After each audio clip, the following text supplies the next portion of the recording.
আচ্ছা নিলয়, যখন জিশানরা যখন আক্রমণ করছে ফার্স্টে, তুই তো পাশে ছিলি, যখন ওরা যখন ফার্স্ট কোপটা দিছে, তারপরে তুই যখন রান করছস, মানে তুই তো রান করছস, সাইড মেরে কাইট মেরে গেছিস, রান করার পর তোর চিন্তা কি আসছে, তোর মাথা কি কাজ করতেছিল? আমার চিন্তা একটাই ছিল যে তারা আজকে মেরে ফেলবে, 100% শিওর। আর আমি যখন দূরে গেছি তখন ফায়ারিং এর শব্দ শুনতে পারার পরে ভাবছি যে তারা মেরে ফেলছে। তারপরে আমি 3বার ওই জায়গাটার মধ্যে রাউন্ড মারার পরে দেখতেছি তারা দৌড়াইতেছে। দৌড়াতে পরে শেষ, আমি আবার ঘুরছি, সে আমার গাড়িতে উঠছে, সে আমার কাছে রিকোয়েস্ট করতেছে যে তারা মাইরা দাও।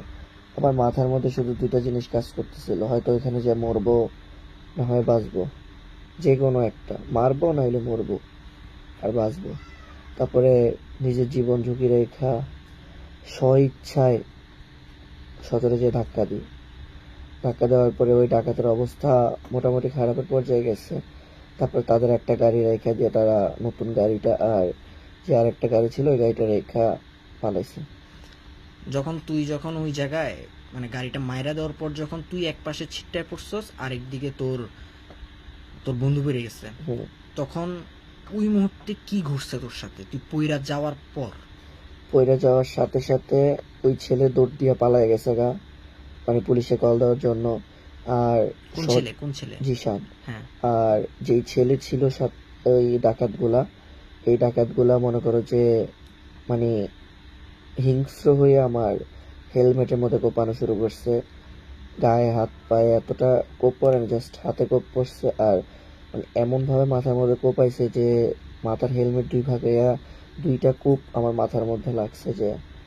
তারপরে ওইখান থেকে কোনো মতে দৌড়াইছিস তুই? আমি দৌড়াইতে পারি না, আমি সজোরে মাটিতে পড়ে গেছি গা। আর ওইখান থেকে কোনো পালানোর সুযোগ পাইনি আমি। রাস্তায় পড়ে আছি, তারা গাড়ি নিয়ে যাচ্ছে গা, শেষ।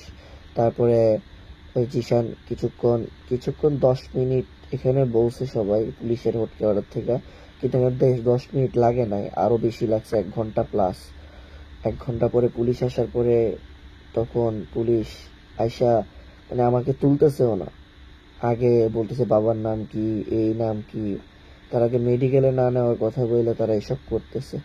তারপর মেডিকেলে নিল, মেডিকেলে যাওয়ার পরে কোনো চিকিৎসা নাই। ওই মুহূর্তে কি তোর কি, যখন তুই রাস্তায় পড়েছিলি, তখন কি তোর ব্লাড কিরকম যেতেছিল? হ্যাঁ, ব্লাড পড়তেছিল, সাদা গেঞ্জি পুরো লাল হয়ে গেছে। তোর ওই মুহূর্তে তো কি লাগতেছিল? তখন 2বার ওই জায়গার মধ্যে বমি করছি। বমি করার পরে তোর মনে কি লাগতেছিল? তোর মনে বুকের ভিতর কি লাগতেছিল? আমি মরে যাবো গা, আমার বাঁচার কোনো সম্ভাবনা নাই। তখন কার কথা মনে করছে? বাবা মা, ফ্যামিলি, পরিবার, ভাই, সবার কথা।